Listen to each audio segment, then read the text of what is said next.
ఇక్కడి నుంచి కొంచెం దూరం ప్రయాణిస్తే నంది ఆలయం వస్తుంది. లేపాక్షి నంది తర్వాత రెండవ అతి పెద్ద నంది ఇదే.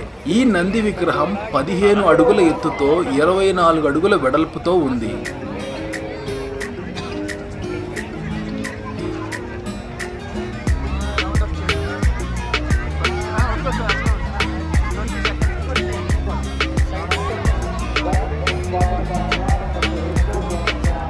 నంది ఆలయం దర్శించాక తిరిగి మైసూర్ చేరుకుందాం. తరువాత మైసూర్ జూని సందర్శిద్దాం. చాముండి హిల్స్ నుంచి మైసూర్కు వచ్చే బస్ ఎగ్జాక్ట్ గా మైసూర్ జూ దగ్గర ఆగుతుంది.